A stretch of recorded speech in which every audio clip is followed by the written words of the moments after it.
Mm, mm, hey, hey.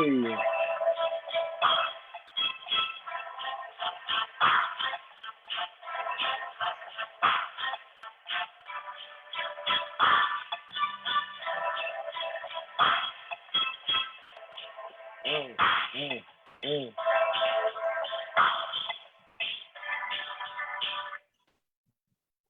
Hey everyone, my name is Malik Foster. I'm a co-host for the Counterpoints podcast, and I'm joined by my lovely co-host here.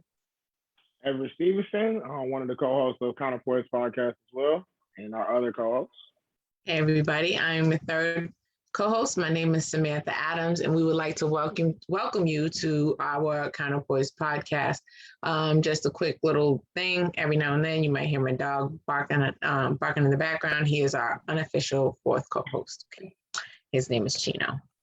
So anyway, we have a good topic for you. But before we get into, we're gonna continue the topic from last week.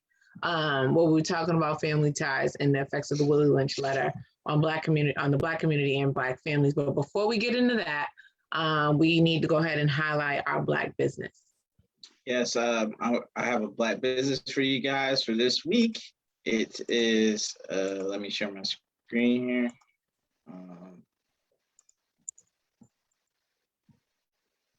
Can you guys see that? So it's financial education. He's coming out with a book. This is an author, Milton B. Freeman Jr. He's coming out with a book called The Personal Finance System for Working Families. So if you want to fix your current status, if you're broke or if you're struggling with your finances and money, this book will help you.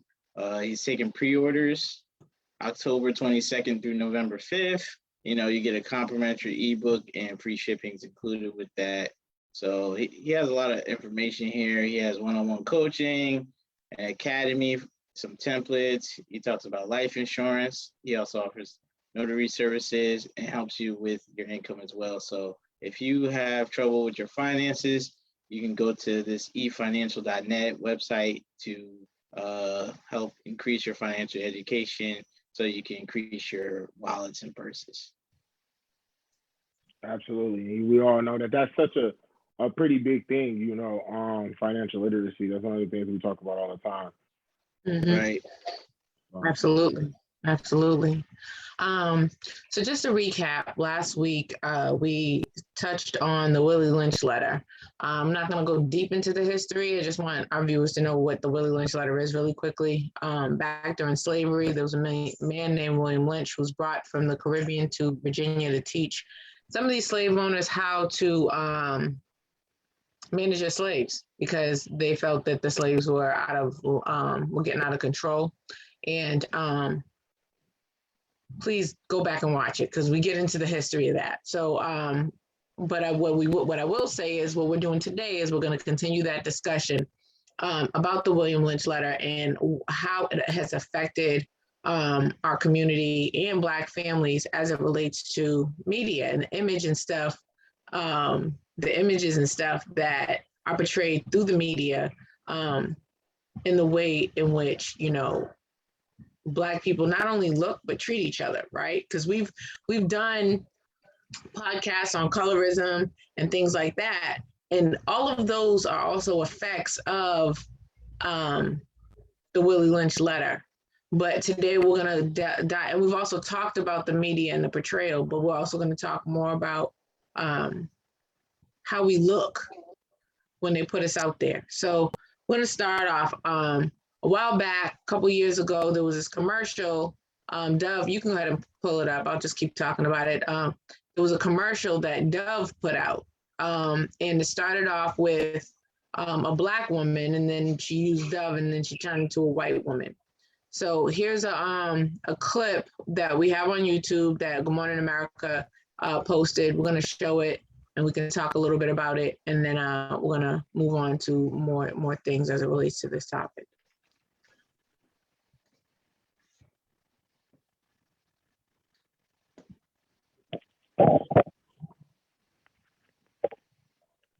Hang on just a second. Body wash at her side, appearing to reveal herself as a white woman in a light-colored top. It was compiled from 4 screen grabs from a 3-second video Dove posted on its Facebook page showing 3 women of different ethnicities, each removing a t-shirt in matching skin tones to reveal the next. But makeup artist Naomi Blake, who posted this image, tells GMA she created the 4-panel freeze frame to illustrate what she says is the ad's unintended message. We're putting out these ads with these subliminal messages that are telling young ladies that your darker skin is not beautiful enough. You need to purify and clean yourself. And this was a tone deaf ad that I felt like it is a forefront representation of colorism in the world. In response to Blake and thousands of furious responses online, Dove removed the clip, apologizing on Facebook, saying Dove is committed to representing the beauty of diversity, and we missed the mark in thoughtfully representing women of color, and we deeply regret the offense that it's caused. The 60-year-old company getting more. Yeah, so just looking at that ad, I get the fact that they say that it's tone deaf, and they use the makeup artist as like she's the arbitrator of who decides what gets aired and put on out there. I mean, I think the black that scapegoat. We had a black person work on this, right, so and let's it's be like, fine. she's the makeup Seen artist. that trick before. She's not a production. She doesn't do production. Like she's not the one. She's not in charge of pushing that out. She's just doing Right. a makeup job. So, That's how they do it. I mean, I personally stopped using Dove after I saw this ad a number of years ago. I use different soap, but that's, my own personal thing. But yeah, the Willie Lynch letter pretty much talks about we talked about this last week, bringing the keeping the darker skinned slaves out in the field and bringing the lighter ones closer to the home. The lighter complected ones are often were conceived due to slave masters raping women. And so it was intentional to create that divide. That divide was absolutely intentional. And also, when you look at hold on, let me just finish this thought.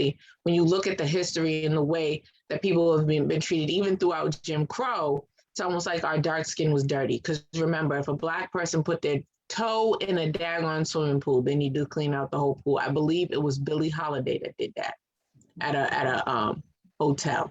So, Black folks were always determined to be dirty and all this other stuff, even though Black folks ain't dirty. You know what I'm saying? Let me just get in here real quick, because I also want to say it also ties into what the Willie Lynch letter was referring to earlier, and when he talked about how having a separation between the two races and the thought process of being like having adore one over the other. And I think when you see that imagery of like, Dove, this is clean, this is soap, and then you see one person take this off and then go into it, it can go into more deeper, more analysis to just not only just from what Willie Lynch was referring to, is have them adore you with the thought process of, clean, pure equals white in the sense in that imagery, but also it shows as well, like you said, in colorism, with you look at people doing skin bleaching, and that's something that goes on, and not only just in this country, but in other countries as well. So absolutely. that's a super big issue that we've seen that does show its face within our community a lot of times, and I think a lot of the reasons why is because not only that, like it just is one of the ways that I think people like treat you differently based off of the complexion that you have on initial approach. I think a lot of times, so that's definitely one point that I wanted to raise as to how the effects and some of the wordings in which the Willie Lynch letter stated still looms in today's society. Mm-hmm. Yeah. Willie, did you have anything? Yeah, I have something to say about it. I found it pretty interesting how, the Black girl goes first, she's removing the dark skin, and then it goes like, white girl, and then they'll throw like maybe Hispanic girl, Asian girl, whatever. And you got to look at the symbolism of the Black girl going first. It's that dark skin, light skin, divide that is illustrated in a Willie Lynch letter, that, you want to treat the lighter skinned blacks a little bit better than the darker skinned blacks to create that division, just so you can keep that control. So it's all about control, and it gets into the subconscious of the people when they constantly see images like that. Like, oh, well, darker skin, you don't want that. Here's some soap, wash that off. Bleach, be lighter. So like Everett was talking about with the skin bleaching. So I think it was a deeper message. And the tactic that they use a lot is they'll put a black person in a position, like a working position, and then when something goes wrong, they can have them explain stuff, even though they have no control, they have no authority or power, and have no say so in the message and the media images coming out or videos. So that's something that people tend to miss or just be misled by. Like, well, they have this black person, but it's just a symbol. It's no a person of power that could actually do any change or who has the decision making in the companies that do this. And I think one of the ways that we've seen this recently play itself for was when we look at the resignation rather of Gruden, John Gruden, and we've seen how he recently had to resign from his position based off of inflammatory statements rather that he made against a few groups, and like we talked about as well. I don't know, in one of our prior shows, but we discussed how when it was just against African Americans in a sense, or the statement that he made in regards to the NFL Players Commission representative president, it was like, oh well, you have old players come out and defend, and then to Malik's point, that's referencing how you'll have someone just come to the forefront and say, oh, no, that's not John Gruden. You caught him on a bad, that's not how he thinks, or this, that, and third. You had different individuals come out and state those, like, kind of provide credit for him, if you will, in reference to his character. But when other statements came out, then we seen at that point in time, we were able to witness that he had to resign from his position. He no longer was able to stay there, and there were actual results because of those words and repercussions. And those are the type of things that I think that we have to be mindful of when we're watching in today's society to see what's the effect, what's the imagery that's being shown, what are we seeing when it's done against our community, how are people reacting when it's done, and to kind of keep ourselves mindful of that message that we're giving to the public and ourselves, because you have to be your biggest advocate. And when we see things like that happen, we have to question that. So we're going to get ready to go into another clip real quick. I don't know if anybody had anything that they wanted to add on that. If not, I'll jump into this one. Yeah, wait, hold on for a second, E. Can you close that for a second? I actually found a clip just while you were talking, it made me think about it. For our viewers, typically we have these things prepared ahead of time, but I just thought about one. No matter how you feel about Bill Cosby, back in the 60s, he did this show, and it was these children from the 60s and pretty much their view on their own skin tone. I think this is the right clip. I'm going to pull it up, but it goes to what the long-term effects of this are and how Black children end up viewing themselves. Let me just go ahead and pull this up. Can you guys see my screen? Yes. Okay, just give me 1 second. I want to make sure that the volume works, because I sometimes have issues with the volume, and I don't want to have those kinds of issues today. All right. Let's go ahead and press play. Okay, little What is fella. your nationality? My nationality is Afro-American. What is freedom? Freedom is black power. What is black power? Black power is... Do you know what black power is? No. Well, then you should never make any statements if you don't know what they mean. I'm sorry, I don't know. All right. How old are you, 4 years old. So let me stop this for a second, right quick. Hold on. The reason why I wanted to stop this is not the right clip, but this clip right here is the counter to the other clip. I'm not going to try to pull up the other clip. I'll just tell you what it is. You have a bunch of Black children and they have dolls, right? And they're being asked which doll is the pretty doll. And all of the kids say the white doll is a pretty doll. The reason why they say the Black doll is not the pretty doll is because it's dark in its complexion, right?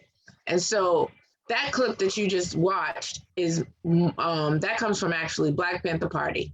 So what a lot of people don't know about the Black Panther Party is that they educated their children. Even though the children went to school, their own respective schools, they also have like a morning program, which is where WIC came from. That's another story too. And the thing about that program is it was to empower Black children so that they know that their Black is beautiful. And that's where My Black is Beautiful came from.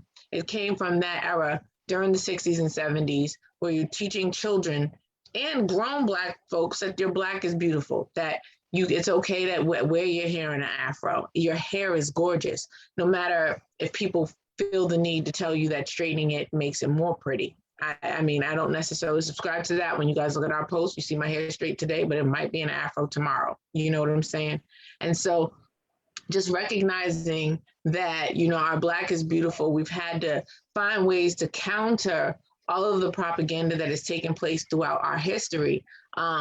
Because, and the sad thing about it is that it continues to happen, right? That little boy was small, but he had to learn early because the world is not forgiving and it's cruel. And here it is, that was the 60s, but we showed you a commercial from Dove that was just a couple years ago. So that problem, that image that's continuously being portrayed in the media is something that is it's ongoing, it's continuous, and we're having to continue to teach our children just like they started having to do back in the 60s and the 70s. Well, that's one of the things I think that I also feel like we have to discuss, because for me, it's absolutely necessary that, your parents have to teach you, just like you have to learn about, things that you're supposed to learn in school. You also need to learn about yourself and your culture and the things that make you beautiful and unique as who you are. That's absolutely vital. And it's one of the reasons why having, good parents and individuals who are able, and again, if you don't have good parents, but if you have good mentors and other individuals that's in your life that's able to pour into you, you got good podcasts that you can catch out every now and then and pour into something into you to kind of tap into the inner God that's in you, the inner goddess that's in you as well, like, so that you can continue to strive and be who you are, and who you were made to be. And I think that's the type of stuff that I think, again, when we go back to the Willie Lynch papers, those are the things that he referred to, saying that you had to stop, and you look at it from time and time again when you look into the imagery again, when you look at guys who speak about things, look at Kyrie, you know what I'm saying, speaks about, just question why you're being asked to do this, question why you're being asked to do certain things. You get punished, you get banned from, your workplace, you have to make a sacrifice. You do catch people that talk about, like Ali, when he talked about how he did certain things, you get banned. I was just listening to a freestyle by Big Sean on the LA League, one of the coldest freestyles as well that he dropped, but he's always coming with cold freestyles. Let me just put that on the record as well. But he said a couple things in there, and I mean, like, when you really listen to the rap, like, you understand. Like, we talk about this all the time, but he said, like, two things. One, he talked about, you'll never really be free until you're free within. Now, that's something deep, because, like you said, they'll never really teach you that. You know what I'm saying? They'll try to keep that away from you and keep it for themselves. Again, like we're talking about, they won't teach you the beauty of yourself. They won't teach you how to tap into certain things. You got to go learn that for yourself. And you have to develop that. You have to work through yourself to get to those points. But also wanted to stay on that point as well that he talked about, is that when you speak on certain things, you have to understand that it comes at a cost. You feel what I mean? And that's one of the things that we all understand when we talk about being on this show.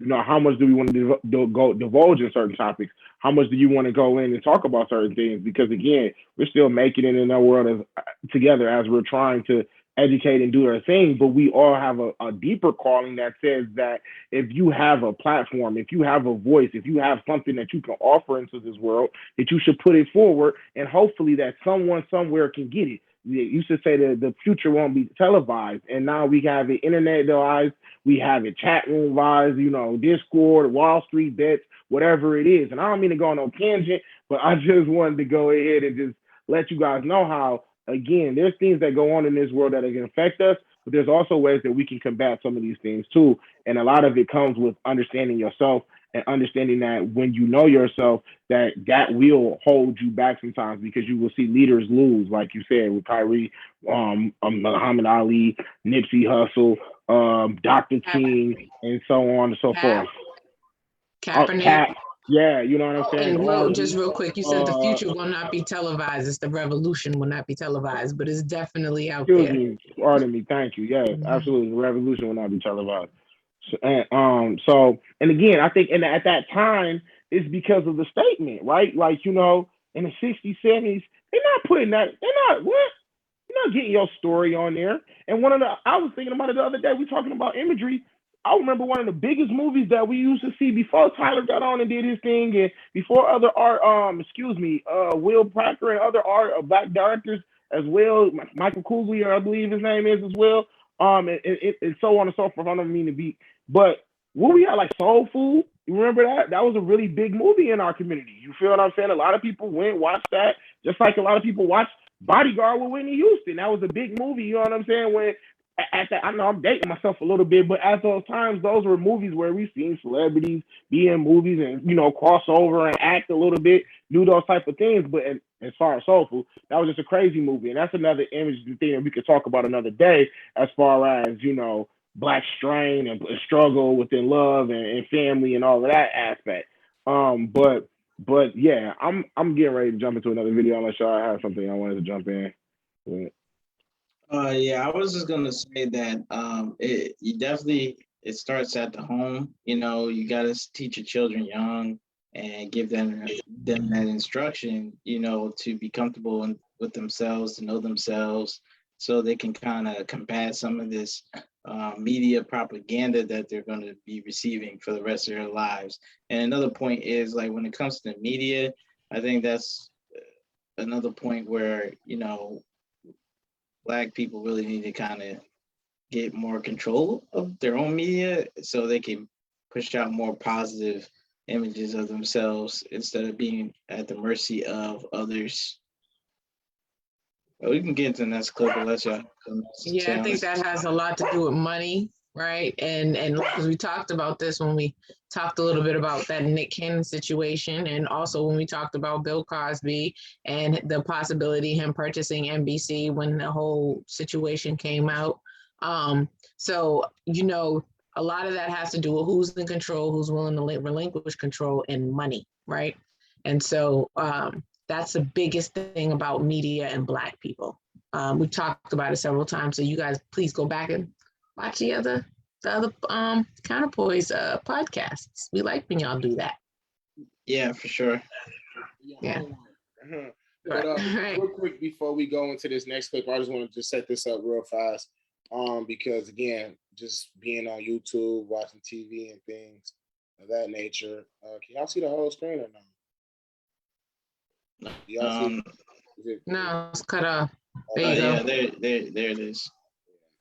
So I was watching like a video, watching something, and somehow this commercial came up, and it's a commercial for aluminum-free natural deodorant, which, you know, that's cool. But I think this is like what we talk about again. When we talk about sometimes where it looks like they kind of play into the culture and it makes it look a little gimmicky. And I'll let you guys watch this and we can discuss it after a while. Not all natural deodorants last 24 hours, but finding one that does can be this easy. First of all, why are they rubbernecking like that? 24 hours, 24. stars are all I need. 50,000 5-star reviews. So Nate is the one and done for me. Nate. So we got a couple different flavors and everything. I ain't never been a hater. I got a big problem with this commercial. So one of my biggest problems with this commercial is the imagery of the Black woman compared to everybody else. Okay, what I'm about to say may be a little controversial. People may not like it. Hey, let's get it. But when we're comparing other groups, like, okay, when you look at the other girls, you see how they're presented. They don't have all these piercings. They don't have all these tattoos. They don't look like they just got out of jail. But the Black girl, it looks like that's how it looks. That's how it's perceived. And everybody knows that. Like when you have too many tattoos all over your body, all these piercings, it's perceived that woman is not a good woman, like subconsciously to a lot of groups of people. I'm not saying she is or she isn't, but that's how it's viewed. When you see commercials, usually you don't see that from the other groups of people. Like a white woman, they wouldn't put a white woman on a commercial like that generally, or the other groups. I'm saying if you're going to do that, I want all the women that have tattoos and look similar like her. Okay, why does she have to look like that and the rest of them are looking like, what you typically would see in a commercial? It's like it's already trying to create that division already. Like, oh, this is what the Black women do, and this is what the other women do. You know what I mean? That was my biggest gripe with it, because people are gonna be like, "What's wrong with her having tattoos?" They focused on the wrong thing. It's trying to create an image like this is what they do. That's the wrong thing. But us good people, we do this. So it's already creating that separation. But as opposed to if they were all with tattoos, all with the piercings, all doing that wild stuff, then it would have been okay. I'm cool with it. I just wanted to be fair. Like you need to get the craziest looking Asians, the craziest looking white girls, the craziest Spanish girls, all that stuff. I want them looking just similar like her. And then I would have been just fine with that commercial, to be honest. But no, they was all presentable, like the typical like Asian wife or white wife. But the Black girl, she like look like she's a boyfriend of a biker gang guy or something like that. Why it gotta look like that? Let's keep it. I know people aren't gonna like it. Go. They're not gonna like it. I told y'all it's gonna be controversial. I know I'm gonna get pushback on it, but y'all guys gotta look at the differences. I just want it all to be the same. That's all I'm saying. I don't like how the Black girl has to stand out and not in a positive way, because most people wouldn't see that as the positive. Now I'm a little bit on the Sam side of this one. On last like the other day or the last time we did an interview, a little bit, and I'm talking about very almost minute. Okay. Almost minute, because the commercial is absolutely offensive to me because of how it tries to leech off of a natural culture. You got the young lady with the braids, the other young lady with the dreads, you know what I'm saying, in there. So you going on that natural vibe, you know what I mean? Then you got the commercial. So okay, it was Target. Okay, I hear that. I see you kind of understood a little bit more about that, but then you made it corny with all of the other stuff.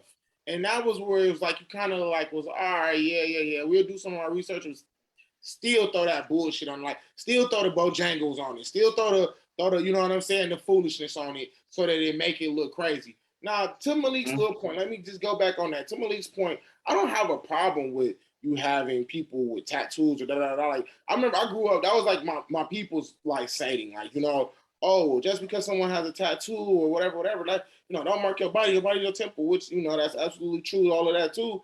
But I feel like, I got tats and whatnot, and I mean, although I'm not tatted all the way up, I'm not way, rather, as they say, but it's just the principle though. Like, that's just life. That's just how people are. Like, I think you can meet people with tattoos that are good people, just like you can meet someone without one that's bad. I've lived enough life to understand that, You judge a person off of, you know what I'm saying, their character, who they are, and how they move. You know what I'm saying? A lot of times, and how they move in situations that's really sticky is when you can really see how, you know, their real character are. But in the midst of things, you know what I mean? From that standpoint, you know, I'm not really tripping on it. And I think it's more relative because it's kind of like that's more of the common ground. You're going to find people doing all types of professions, you know what I'm saying, that have tattoos or whatever the case may be. So, like, that part necessarily didn't really rub me wrong. I don't think there's anything wrong with that.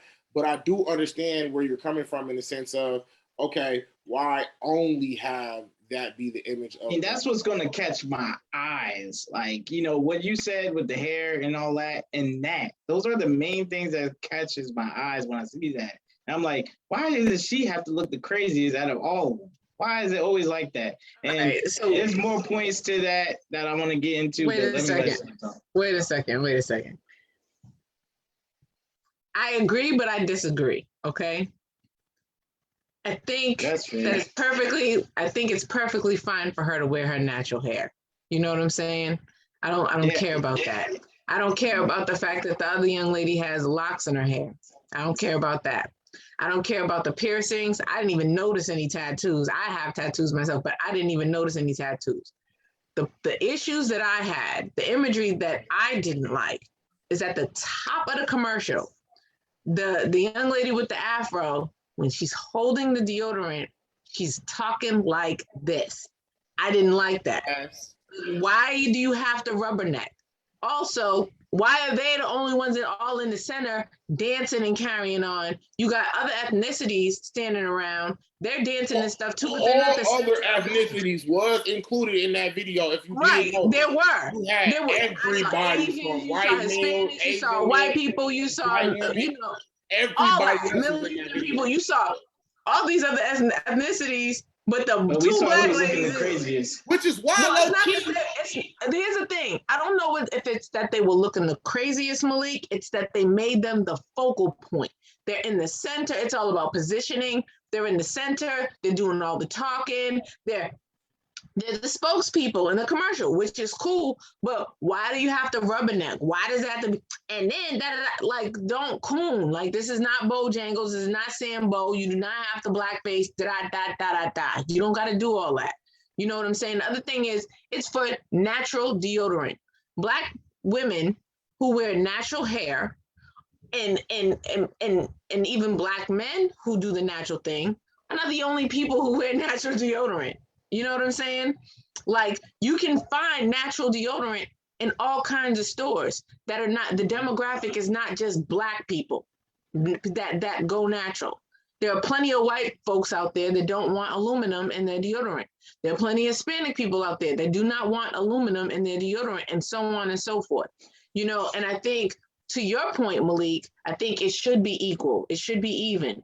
Don't just out here have the black people, the black women all off in the middle, like, you know, Samboing. You know what I'm saying? Like black people standing out in a negative way, basically. Right, and that's what I'm saying. Like, it's not. I agree. I mean, tattoos and all that, who cares about all that? As far as I'm concerned, I'm with E on that one. But as it relates to the way that they're trying to portray him, why is she like, the rubbernecking got me. I was done within the first 2 seconds of the commercial, because she was like, and da-da-da. It's like, ma'am, you don't got to do all that to talk. You know what I'm saying? And that's a stereotype, and I don't like it. You know what I'm saying? They wouldn't have did that with a white lady or Asian lady. They wouldn't have picked the other part is the dancing. The other part is the dancing that bothered me. Although everybody's dancing, you got the two black girls in the middle doing the most. You know what I'm saying? And yeah, so they had them looking the wildest, doing the wildest stuff. That's what they're doing the most. You know, I mean, how if they walk around with their hair in the afro, the locks and the piercings and the tattoo, I don't care about none of that. It's the image that they were portraying. And I don't know if they even really realize it looks like that when they did it. Because, I mean, I absolutely certainly feel as though the actress, and you know, like you said, we here. I think it's probably because, again, you look at the complexion, it was probably someone that, you know what I mean, may have been of either mixed race or could be black race or whatever, but it's that, like he said, what my man called it, crossbreeding or something like that, where it looks as though, like, you know what I'm saying, it would look like, you know, it has a lighter complexion, da-da-da-da. So it was multi. You didn't really, it's not necessarily, like you said, that I was necessarily targeting it to black. You feel what I'm saying? Because this could be, you know what I mean? I mean, it's kind of a Latino, way to kind of hide what they're doing, man. You know what I mean? It could be anything. It could be any, I'm not trying to say it could be of any race. So I won't, you know what I'm saying, category. But I think, like you said, when you look at the rubbernecking, when you look at, you know, the tattoos, like you said, the style of the hair that normally is who it is associated with, you have to make the conclusion that it was targeted to, you feel the demographic. The black demographic. So I do. The black woman specifically. The black woman too. And they wouldn't do that with any other woman. I don't see it. No, there was no black man. I don't recall seeing a black man in that commercial. Maybe one in the back doing that dance with all the colors and stuff. They wouldn't do that with an Asian woman or such a wild. It was such a wild thing. It was such a wild commercial, and like that's why I was telling Sam, like I was like, yo, you know, before we got on the air, I said like, what do you think go through these execs' minds when they like let this stuff slide? Like to me personally, I think it's really like a FU. It really has to be, because for you to know to dress her a certain way, for you to know to style her a certain way, for you to know to tell her to get this, that, and the third, either one or two things. You either notice those things and those characteristics and you put those down, or you either felt as though you had someone on staff that understood, you know what I mean? And that's another element that we could talk. He didn't speak on that. You know what I'm saying? Willie Lynch didn't speak on that, but you know, again, you can't get it all the time. Sometimes you got to catch it. That lesson came in with the Black Panther Party, where you got to have somebody in there to teach you, to tell you how to do it to target this audience, because you don't speak this language. You don't know, like you're not tapped in. You wouldn't understand how to catch our eye like that. How all of us call certain things to say like that's the culture. You know what I mean? In order for you to catch it, you got to be someone that's part of the culture to tell you that. Right. I think the execs, first of all, so for y'all that don't watch for those of y'all that do watch Blackish, shout out to Clark Atlanta University, my alma mater. And if you know, you know, that the husband works for a firm, and it's like the people that he worked for are completely tone deaf about everything. And it's almost like he has to be the spokesperson for Black folks because they're so tone deaf. And there's often times where they'll have these ads that go out and he's like, don't do that. That's bad. And then they don't listen. And then it's like, it blows up, right? It's kind of like that. It doesn't happen every episode, doesn't happen all the time, but it happens, right? And I think either they're not listening to the Black folks that are in the room that are telling them this is not a good idea, or the Black people that are in the room are yes men and are like, oh yeah, cool, let's go ahead and do that. Or there are no Black people in the room. And I think that the idea behind it is either A, completely deliberate, or completely ignorant. Either way, it's completely unacceptable. Like they really shouldn't be, they gotta do better. Like, you know, it's 2021. Slavery ended in 1865. We went through Jim Crow. That's been done. That's been finished for like, I don't know, at least. I don't even know if it's really been finished to keep the book. Well, I mean, the laws are finished for the most part. The mentality is not. Yeah, I was gonna say on the books, right? Right, the mentality is not, and I think that when you look at this imagery, it's important to recognize. I think it was you, Malik, that said it, that we need better representation of Black folks in media, and how do we get that? Money. You touched on that too, though. By having that representation taught into them early. So you know to realize, hey, here's another movie, Hollywood Shuffle. Robert Townsend made it. again, dating myself, but I remember watching this movie, and it was a guy who had a chance to do a video, and everybody in his family looked at him when he did that commercial because they all knew he was cooning. But he was getting his success. He riding around in limos, people hollering at him, but he knew he had to try to hide it from his grandma because when his grandma saw the commercial, she was gonna be like, "Damn, baby, that's what you you're doing, right?" Like, you know what I mean? Like, I get you getting all of this, but that's how you chose to do it. You feel what I mean? And so I understand we're at a crossroads. We talk about it all the time in wealth and things of that nature. And people need to do what they have to do. But I think when we also tell them, it's also a way about how you do what you do sometimes that will really make you feel good. I watched a video another day too, and this is what I'm going to the point of, watch a lot of videos, but going to the point of, you know, how you do what you do can help to make your effect. This has nothing to do exactly with this show, but on that point, it was a lady who had redid her kitchen. You feel me? She completely like did a remodel of it. And somebody in the thing said, she said, save of like 15, all right, save like $5,000. And then a person wrote, yeah, but you spent 10,000 of your own time. And then she wrote back, yes, but I did it.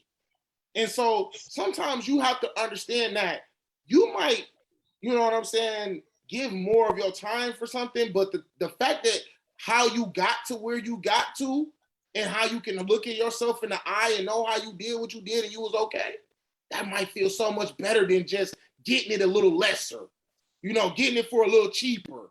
So you got the job done, but you don't know what it feels like to know how to fix everything in there, to put it up piece by piece. That's a feeling, that 10,000 or whatever she would have paid, it's a different feeling. And there was a comment that a contractor had made on there to say, yes, but you know what I'm saying? You're absolutely correct. It spent her more than 10,000 of her own time. But he wrote in all caps, but she did it. And I think that's the different thing that people understand sometimes. We always look for something to be quick and easy, but there's something else that comes in with doing the work. And I think you only get that when you do that work and you understand what it feels like to be on the other end. Yeah. I mean, I think just to tie it all together, we do have to do the work as a community, but first we have to be unified. And in order to, you know, we have to be unified, we got to get the money together and we have to be able to build. And one thing about Black folks is we sure as hell know how to build some stuff. You know what I'm saying? We done built countries, we done built civilizations, we done built people. We are the original person. People want to dispute that, go read a book. You know what I'm saying? I'm not about to argue with you about that. But, you know, at the end of the day, we do know how to build, but first we have to unify. Go ahead, Malik. Yeah, I was just gonna say that we all gotta do our own little part. You know, we can't all save the world individually. We have to come together and do it. You know, it doesn't take every single one of us, but it takes a group of us and, you know, a good few group of us to get things done. So I mean, yeah, I mean, we got to support each other, get in the right mindset, and just start building. I mean, that's really all it takes. It's simple, but yet still hard at the same time. It's a simple concept, but yet hard. So it's hard because we have to break that mentality, and breaking mentality is one of the execute the plan. Yeah. Right. You just have to have sick and tired of enough of the nonsense. So until we get to that point, I guess things will be the same. And I want to kind of get to that in total. Sometimes you might have to get with your family and get with some people and understand that sometimes everybody ain't gonna make it. That's what Harriet said. She could have said so many more if they only just knew, you know what I'm saying, that they were slaves. And I think that goes to the mentality. Some people might not want to hear it. Some people might not want to catch it. But those that do will find it. They'll seek it. Yeah, let me once again show y'all guys the Black business here real quick. Once again. This is Milton B. Freeman Jr. You can reach him at efifinancial.net. He's coming out with the book, The Personal Finance System. He's a financial education instructor. So if you need one-on-one coaching for your financial needs, life insurance needs, notary services, and you're trying to get help with your income and income opportunities, you contact this guy. This is where you can reach him. And he's gonna help you and fix your brokenness to help increase your wallets and your purses. And also, guys, I have the motivational minute here. I found a nice quote here I wanted to share with everybody. One moment. I think that's perfect for the kind of mindset we were talking about today. If you don't go after what you want, you'll never have it. If you don't ask, the answer is always no. If you don't step forward, you're always in the same place. It's by Renora Roberts. So that quote speaks to me, and I think it was really good today, because if you don't really do anything, or if you don't ask the questions, or if you're not out there doing the work, you're not going to get the results. So that's why I wanted to share this quote with y'all guys today. Absolutely. Absolutely. I think that was a powerful quote. I do. So you guys, with that being said, I think that concludes our podcast for today. If you guys want to go ahead and follow us, please make sure you do so. You can find us right here on Facebook, on the page and the person for Counterpoise Podcast. You can also find us on Instagram at Counterpoise Podcast and on YouTube. This very video will be posted to YouTube later on today. Make sure you check us out. I think we're changing our time to 12 o'clock since we typically ain't making that 11:30 because we are too busy working for y'all. So we do want to make sure you guys tap in with us at noon every Sunday right here on Facebook for our Counterpoise Podcast, and every Wednesday at 8:30 on Instagram. Our Instagram podcasts are also posted on IGTV. So make sure you like, share, subscribe, follow us, tell a friend to tell a friend. And if you want to follow me, you can follow me right here on Facebook at Samantha Adams-ESQ, and on Instagram at Samantha Renee 77_ESQ. Guys. Yeah, you guys can catch me at MyGuy2104 on Instagram, and yeah, that's it. As far as social medias, and What's Up Wednesdays, come catch us out there. We definitely want to bring y'all some more of us and our style and flavor into the show, so be sure to look out for that. Yeah, you guys can reach me at Malik M. Foster on all social media handles. And once again, give us a comment, like, and subscribe. Let us know your thoughts. If you want us to talk about a certain topic, let us know. You can find us at the Counterpoise Podcast on Instagram, Facebook, and YouTube. So with that being said, E, take us home. Get up out of here, everybody. All right. Yeah.